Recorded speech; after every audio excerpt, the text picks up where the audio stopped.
लीजिए सुनिए मुंशी प्रेमचंद के लिखे कथा संग्रह मानसरोवर 6 की कहानी पाप का अग्निकुंड।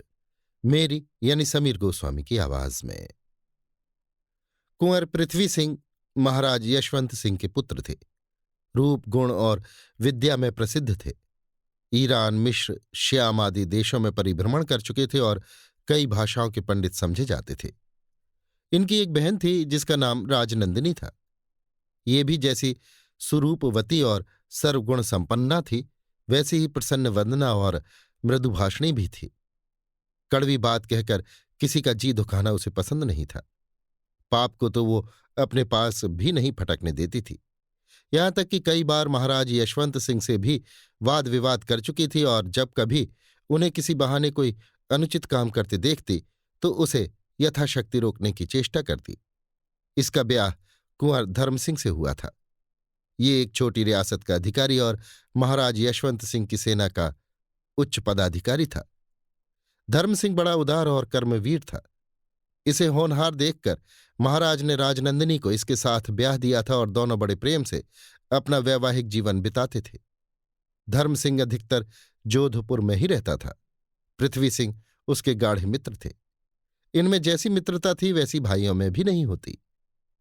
जिस प्रकार इन दोनों राजकुमारों में मित्रता थी उसी प्रकार दोनों राजकुमारियां भी एक दूसरी पर जान देती थी। पृथ्वी सिंह की स्त्री दुर्गा कुंवरी बहुत सुशीला और चतुर थी। ननद भावज में अनबन होना लोकरीत है, पर इन दोनों में इतना स्नेह था कि एक के बिना दूसरी को कभी कल नहीं पड़ता था। दोनों स्त्रियां संस्कृत से प्रेम रखती थीं। एक दिन दोनों राजकुमारियां बाग की सैर में मग्न थीं कि एक दासी ने राजनंदिनी के हाथ में एक कागज लाकर रख दिया। राजनंदिनी ने उसे खोला तो वो संस्कृत का एक पत्र था। उसे पढ़कर उसने दासी से कहा कि उन्हें भेज दे। थोड़ी देर में एक स्त्री सिर से पैर तक चादर ओढ़े आती दिखाई दी। इसकी उम्र 25 साल से अधिक न थी, पर रंग पीला था। आंखें बड़ी और ओठ सूखे। चाल ढाल में कोमलता थी और उसके डील डॉल की गठन बहुत मनोहर थी। अनुमान से जान पड़ता था कि समय ने इसकी वो दशा कर रखी है, पर एक समय वो भी होगा जब ये बड़ी सुंदर होगी। इस स्त्री ने आकर चौखट चूमी और आशीर्वाद देकर फर्श पर बैठ गई। राजनंदिनी ने इसे सिर से पैर तक बड़े ध्यान से देखा और पूछा, तुम्हारा नाम क्या है? उसने उत्तर दिया, मुझे ब्रजविलासिनी कहते हैं। कहाँ रहती हो? यहां से 3 दिन की राह पर एक गांव विक्रमनगर है, वहां मेरा घर है। संस्कृत कहाँ पढ़ी है? मेरे पिताजी संस्कृत के बड़े पंडित थे, उन्होंने थोड़ी बहुत पढ़ा दी है। तुम्हारा ब्याह तो हो गया है ना? ब्याह का नाम सुनते ही ब्रजविलासिनी की आंखों से आंसू बहने लगे। वो आवाज संभाल कर बोली, इसका जवाब मैं फिर कभी दूंगी। मेरी राम कहानी बड़ी दुखमय है, उसे सुनकर आपको दुख होगा, इसलिए इस समय क्षमा कीजिए। आज से ब्रजविलासिनी वहीं रहने लगी। संस्कृत साहित्य में उसका बहुत प्रवेश था। वो राजकुमारियों को प्रतिदिन रोचक कविता पढ़कर सुनाती थी। उसके रंग रूप और विद्या ने धीरे धीरे राजकुमारियों के मन में उसके प्रति प्रेम और प्रतिष्ठा उत्पन्न कर दी। यहां तक कि राजकुमारियों और ब्रजविलासिनी के बीच बड़ाई छोटाई उठ गई और वे सहेलियों की भांति रहने लगीं। कई महीने बीत गए। कुंवर पृथ्वी सिंह और धर्म सिंह दोनों महाराज के साथ अफगानिस्तान की मुहिम पर गए हुए थे। ये विरह की घड़ियां मेघदूत और रघुवंश के पढ़ने में कटी। ब्रजविलासिनी को कालिदास के देवता से बहुत प्रेम था और वो उसके काव्यों की व्याख्या उत्तमता से करती और उसमें ऐसी बारीकियां निकालती कि दोनों राजकुमारियां मुग्ध हो जाती। एक दिन संध्या का समय था। दोनों राजकुमारियां फुलवाड़ी में सैर करने गई तो देखा कि ब्रजविलासिनी हरी हरी घास पर लेटी हुई है और उसकी आंखों से आंसू बह रहे हैं। राजकुमारियों के अच्छे बर्ताव और स्नेहपूर्ण बातचीत से उसकी सुंदरता कुछ चमक गई थी। इनके साथ अब वो भी राजकुमारी जान पड़ती थी, पर इन सभी बातों के रहते भी वो बेचारी बहुधा एकांत में बैठकर रोया करती। उसके दिल पर एक ऐसी चोट थी कि वो उसे दम भर भी चैन नहीं लेने देती थी। राजकुमारियां उस समय उसे रोती देखकर बड़ी सहानुभूति के साथ उसके पास बैठ गई। राजनंदिनी ने उसका सिर अपनी जांघ पर रख लिया और उसके गुलाब से गालों को थपथपाकर कहा, सखी, तुम अपने दिल का हाल हमें न बताओगी? क्या अब भी हम गैर हैं? तुम्हारा यों अकेले दुख की आग में जलना हमसे नहीं देखा जाता। ब्रजविलासिनी आवाज संभाल कर बोली, बहन, मैं अभाग्नि हूं, मेरा हाल मत सुनो। राजनंदिनी, अगर बुरा न मानो तो एक बात पूछूं? ब्रजविलासिनी, क्या? कहो। राजनंदिनी, वही जो मैंने पहले दिन पूछा था, तुम्हारा ब्याह हुआ है कि नहीं? ब्रजविलासिनी, इसका जवाब मैं क्या दूं, अभी नहीं हुआ। राजनंदिनी, क्या किसी का प्रेम बाण हृदय में छुपा हुआ है? ब्रजविलासिनी, नहीं बहन, ईश्वर जानता है। राजनंदिनी, तो इतनी उदास क्यों रहती हो? क्या प्रेम का आनंद उठाने को जी चाहता है? ब्रजविलासिनी, नहीं, दुख के सिवा मन में प्रेम को स्थान ही नहीं। राजनंदिनी, हम प्रेम का स्थान पैदा कर देंगी। ब्रजविलासिनी इशारा समझ गई और बोली, बहन, इन बातों की चर्चा न करो। राजनंदिनी, मैं अब तुम्हारा ब्याह रचाऊंगी। दीवान जयचंद को तुमने देखा है? ब्रजविलासिनी आंखों में आंसू भरकर बोली, राजकुमारी, मैं व्रत धारणी हूं और अपने व्रत को पूरा करना ही मेरे जीवन का उद्देश्य है। प्रण को निभाने के लिए मैं जीती हूं, नहीं तो मैंने ऐसी आफतें झेली हैं कि जीने की इच्छा अब नहीं रही। मेरे बाप विक्रमनगर के जागीरदार थे, मेरे सिवा उनके कोई संतान न थे। वे मुझे प्राणों से अधिक प्यार करते थे। मेरे ही लिए उन्होंने बरसों संस्कृत साहित्य पढ़ा था।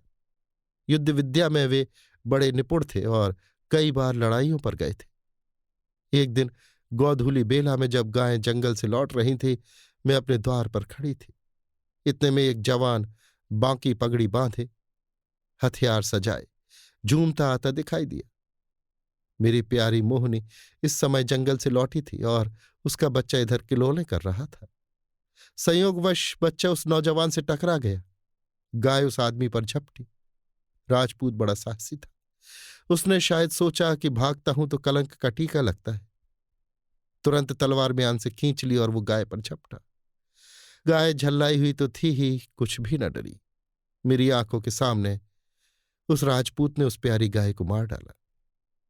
देखते देखते सैकड़ों आदमी जमा हो गए और उसको टेढ़ी सीधी सुनाने लगे। इतने में पिताजी भी आ गए। वे संध्या करने गए थे। उन्होंने आकर देखा कि द्वार पर सैकड़ों आदमियों की भीड़ लगी है। गाय तड़प रही है और उसका बच्चा खड़ा रो रहा है। पिताजी की आहट सुनते ही गाय कराहने लगी और उनकी ओर उसने कुछ ऐसी दृष्टि से देखा कि उन्हें क्रोध आ गया। मेरे बाद उन्हें वो गाय ही प्यारी थी। वे ललकार कर बोले, मेरी गाय किसने मारी है? नौजवान लज्जा से सिर झुकाए सामने आया और बोला, मैंने। पिताजी, तुम क्षत्रिय हो? राजपूत, हाँ। पिताजी, तो किसी क्षत्रिय से हाथ मिलाते? राजपूत का चेहरा तमतमा गया। बोला, कोई क्षत्रिय सामने आ जाए। हजारों आदमी खड़े थे, पर किसी का साहस न हुआ कि उस राजपूत का सामना करे। ये देखकर पिताजी ने तलवार खींच ली और वे उस पर टूट पड़े। उसने भी तलवार निकाल ली और दोनों आदमियों में तलवारें चलने लगी। पिताजी बूढ़े थे, सीने पर जख्म गहरा लगा, गिर पड़े। उठाकर लोग घर पर लाए। उनका चेहरा पीला था, पर उनकी आंखों से चिंगारियां निकल रही थीं। मैं रोती हुई उनके सामने आई। मुझे देखते ही उन्होंने सब आदमियों को वहां से हट जाने का संकेत किया।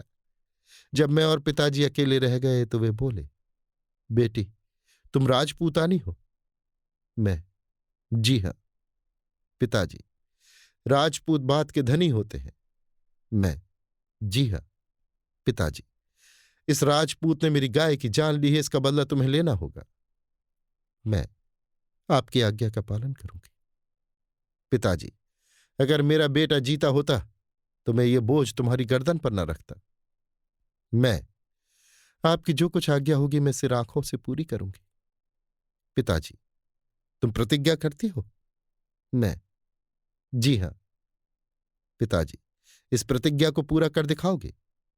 मैं, जहां तक मेरा वश चलेगा मैं निश्चय ये प्रतिज्ञा पूरी करूंगी।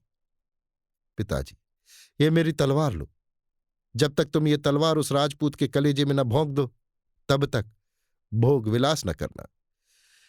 ये कहते कहते पिताजी के प्राण निकल गए।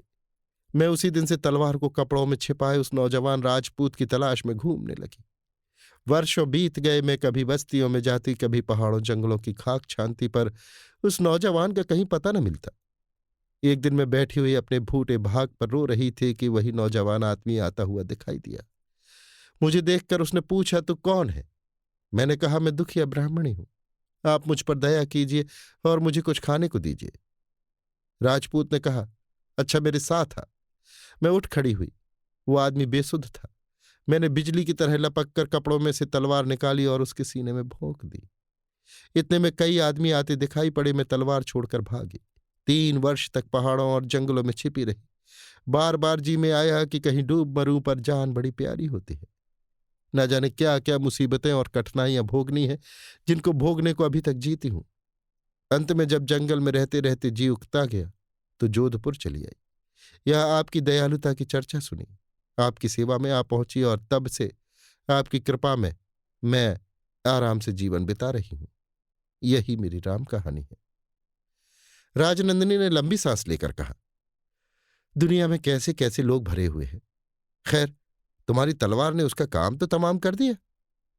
ब्रजविलास ने, कहाँ बहन, वो बच गया। जख्म ओछा पड़ा था। उसी शक्ल के एक नौजवान राजपूत को मैंने जंगल में शिकार खेलते देखा था। नहीं मालूम वो था या और कोई। शक्ल बिल्कुल मिलती थी। कई महीने बीत गए। राजकुमारियों ने जब से ब्रजविलासिनी की राम कहानी सुनी है, उसके साथ वे और भी प्रेम और सहानुभूति का बर्ताव करने लगी हैं। पहले बिना संकोच कभी कभी छेड़छाड़ हो जाती थी, पर अब दोनों हरदम उसका दिल बहलाया करती हैं। एक दिन बादल घिरे हुए थे।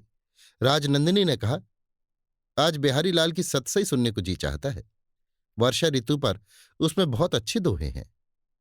दुर्गा कुंवरी, बड़ी अनमोल पुस्तक है। सखी, तुम्हारी बगल में जो अलमारी रखी है उसी में वो पुस्तक है, जरा निकालना। ब्रजविलासिनी ने पुस्तक उतारी और उसका पहला पृष्ठ खोला था कि उसके हाथ से पुस्तक छूटकर गिर पड़ी। उसके पहले पृष्ठ पर एक तस्वीर लगी हुई थी। वो उसी निर्दयी युवक की तस्वीर थी जो उसके बाप का हत्यारा था। ब्रजविलासिनी की आंखें लाल हो गई, त्योरी पर बल पड़ गए। अपनी प्रतिज्ञा याद आ गई, पर उसके साथ ही ये विचार उत्पन्न हुआ कि इस आदमी का चित्र यहां कैसे आया और इसका इन राजकुमारियों से क्या संबंध है।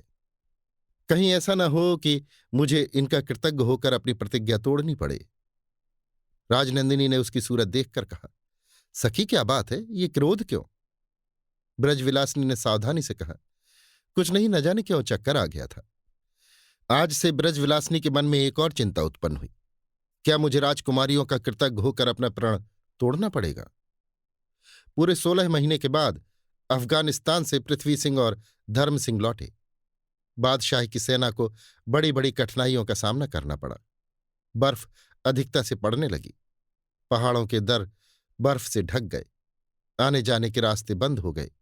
रसद के सामान कम मिलने लगे। सिपाही भूखों मरने लगे। अब अफगानों ने समय पाकर रात को छापे मारने शुरू किए। आखिर शहजादे मुहीउद्दीन को हिम्मत हार कर लौटना पड़ा।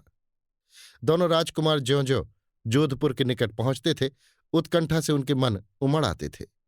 इतने दिनों के वियोग के बाद फिर भेंट होगी। मिलने की तृष्णा बढ़ती जाती है। रात दिन मंजिल काटते चले आते हैं। न थकावट मालूम होती है, न मांदगी।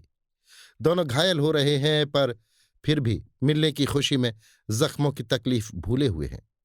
पृथ्वी सिंह दुर्गा कुंवरी के लिए एक अफगानी कटार लाए हैं। धर्म सिंह ने राजनंदिनी के लिए काश्मीर का एक बहुमूल्य शाल जोड़ा मोल लिया है। दोनों के दिल उमंग से भरे हुए हैं।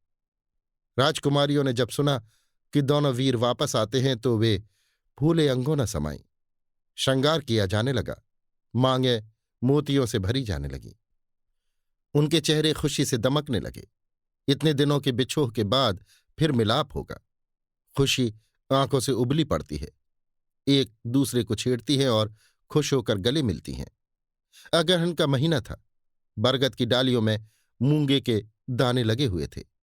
जोधपुर के किले से सलामियों की घनगरज आवाजें आने लगीं। सारे नगर में धूम मच गई कि कुंवर पृथ्वी सिंह सकुशल अफगानिस्तान से लौट आए। दोनों राजकुमारियां थाली में आरती के सामान लिए दरवाजे पर खड़ी थीं। पृथ्वी सिंह दरबारियों के मुजरे लेते हुए महल में आए। दुर्गा कुंवरी ने आरती उतारी और दोनों एक दूसरे को देखकर खुश हो गए। धर्म सिंह भी प्रसन्नता से ऐंठते हुए अपने महल में पहुंचे, पर भीतर पैर न रखने पाए थे कि छींक हुई और बाईं आंख फड़कने लगी। राजनंदिनी आरती का थाल लेकर लपकी, पर उसका पैर फिसल गया और थाल हाथ से छूटकर गिर पड़ा। धर्म सिंह का माथा ठनका और राजनंदिनी का चेहरा पीला हो गया। ये असगुन क्यों? ब्रजविलासिनी ने दोनों राजकुमारों के आने का समाचार सुनकर उन दोनों को देने के लिए 2 अभिनंदन पत्र बनवा रखे थे। सवेरे जब कुंवर पृथ्वी सिंह संध्या आदि नित्य क्रिया से निपट कर बैठे तो वो उनके सामने आई और उसने एक सुंदर कुश की चंगेली में अभिनंदन पत्र रख दिया। पृथ्वी सिंह ने उसे प्रसन्नता से ले लिया। कविता यद्यपि उतनी बढ़िया न थी, पर वो नई और वीरता से भरी हुई थी। वे वीर रस के प्रेमी थे। उसको पढ़कर बहुत खुश हुए और उन्होंने मोतियों का हार उपहार दिया। ब्रजविलासिनी यहां से छुट्टी पाकर कुंवर धर्म सिंह के पास पहुंची। वे बैठे हुए राजनंदिनी को लड़ाई की घटनाएं सुना रहे थे, पर ज्यों ही ब्रजविलासिनी की आंख उन पर पड़ी, वो सन्न होकर पीछे हट गई। उसको देखकर धर्म सिंह के चेहरे का भी रंग उड़ गया। होठ सूख गए और हाथ पैर सनसनाने लगे। ब्रजविलासिनी तो उल्टे पांव लौटी, पर धर्म सिंह ने चारपाई पर लेटकर दोनों हाथों से मुंह ढक लिया। राजनंदिनी ने यह दृश्य देखा और उसका फूल सा बदन पसीने से तर हो गया। धर्म सिंह सारे दिन पलंग पर चुपचाप पड़े करवटें बदलते रहे। उनका चेहरा ऐसा कुम्हला गया जैसे वे बरसों के रोगी हों। राजनंदिनी उनकी सेवा में लगी हुई थी। दिन तो यों कटा, रात को कुंवर साहब संध्या ही से थकावट का बहाना करके लेट गए। राजनंदिनी हैरान थी कि माजरा क्या है। ब्रजविलासिनी इन्हीं के खून की प्यासी है। क्या यह संभव है कि मेरा प्यारा, मेरा मुकुट धर्म सिंह ऐसा कठोर हो? नहीं नहीं, ऐसा नहीं हो सकता। वो यद्यपि चाहती है कि अपने भावों से उनके मन का बोझ हल्का करे, पर नहीं कर सकती। अंत को नींद ने उसको अपनी गोद में ले लिया। रात बहुत बीत गई है। आकाश में अंधेरा छा गया है। सारस की दुख से भरी बोली कभी कभी सुनाई दे जाती है और रह रहकर किले के संतरियों की आवाज कान में आ पड़ती है। राजनंदिनी की आंख एकाएक खुली तो उसने धर्म सिंह को पलंग पर न पाया। चिंता हुई। वो झट उठकर ब्रजविलासिनी के कमरे की ओर चली और दरवाजे पर खड़ी होकर भीतर की ओर देखने लगी। संदेह पूरा हो गया। क्या देखती है कि ब्रजविलासिनी हाथ में तेगा लिए खड़ी है और धर्म सिंह दोनों हाथ जोड़े उसके सामने दीनों की तरह घुटने टेके बैठे हैं। वो दृश्य देखते ही राजनंदिनी का खून सूख गया और उसके सिर में चक्कर आने लगा, पैर लड़खड़ाने लगे। जान पड़ता था कि गिरी जाती है। वो अपने कमरे में आई और मुंह ढककर लेट रही, पर उसकी आंखों से आंसू की एक बूंद भी न निकली। दूसरे दिन पृथ्वी सिंह बहुत सवेरे ही कुंवर धर्म सिंह के पास गए और मुस्कुराकर बोले, भैया, मौसम बड़ा सुहावना है, शिकार खेलने चलते हो? धर्म सिंह, हाँ चलो। दोनों राजकुमारों ने घोड़े कसवाए और जंगल की ओर चल दिए। पृथ्वी सिंह का चेहरा खिला हुआ था जैसे कमल का फूल। एक एक अंग से तेजी और चुस्ती टपकी पड़ती थी, पर कुंवर धर्म सिंह का चेहरा मैला हो गया था, मानो बदन में जान ही नहीं। पृथ्वी सिंह ने उन्हें कई बार छेड़ा, पर जब देखा कि वे बहुत दुखी हैं तो चुप हो गए। चलते चलते दोनों आदमी झील के किनारे पहुंचे। एकाएक धर्म सिंह ठिठके और बोले, मैंने आज रात को एक दृढ़ प्रतिज्ञा की है। ये कहते कहते उनकी आंखों में पानी आ गया। पृथ्वी सिंह ने घबरा कर पूछा, कैसी प्रतिज्ञा? तुमने ब्रजविलासिनी का हाल सुना है? मैंने प्रतिज्ञा की है कि जिस आदमी ने उसके बाप को मारा है उसे भी जहन्नुम में पहुंचा दूं। तुमने सचमुच वीर प्रतिज्ञा की है? हां, यदि मैं पूरी कर सकूं। तुम्हारे विचार में ऐसा आदमी मारने योग्य है या नहीं? ऐसे निर्दयी की गर्दन गुट्ठल छुरी से काटनी चाहिए। बेशक, यही मेरा भी विचार है। यदि मैं किसी कारण ये काम न कर सकूं तो तुम मेरी प्रतिज्ञा पूरी कर दोगे? बड़ी खुशी से। उसे पहचानते हो ना?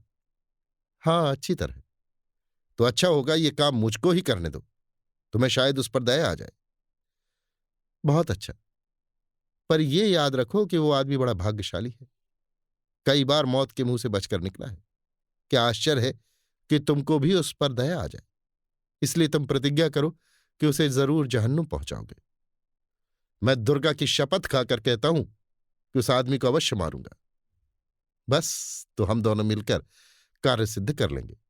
तुम अपनी प्रतिज्ञा पर दृढ़ रहोगे ना? क्यों? क्या मैं सिपाही नहीं हूं? एक बार जो प्रतिज्ञा की, समझ लो कि वो पूरी करूंगा, चाहे इसमें अपनी जान ही क्यों ना चली जाए।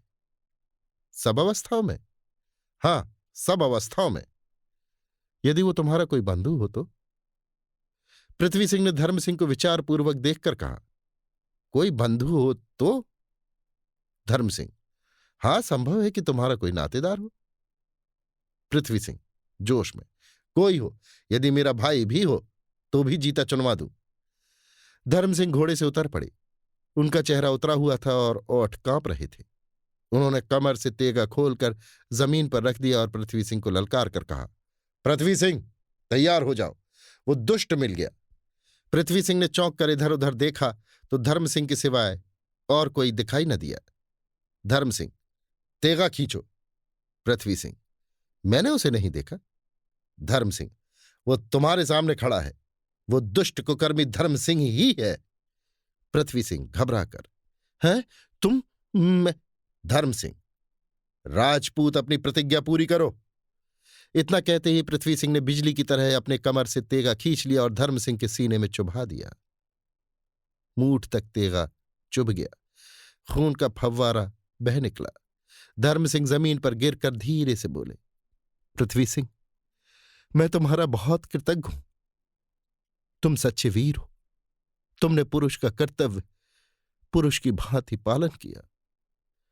पृथ्वी सिंह ये सुनकर जमीन पर बैठ गए और रोने लगे। अब राजनंदिनी सती होने जा रही है। उसने 16 श्रृंगार किए हैं और मांग मोतियों से भरवाई है।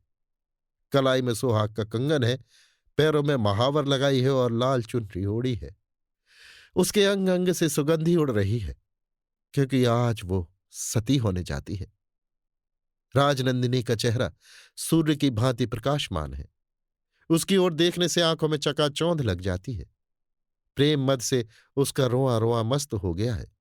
उसकी आंखों से अलौकिक प्रकाश निकल रहा है। वो आज स्वर्ग की देवी जान पड़ती है। उसकी चाल बड़ी मदमाती है। वो अपने प्यारे पति का सिर अपनी गोद में लेती है और उस चिता में बैठ जाती है जो चंदन खस आदि से बनाई गई है। सारे नगर के लोग ये दृश्य देखने के लिए उमड़े चले आते हैं। बाजे बज रहे हैं, फूलों की वृष्टि हो रही है।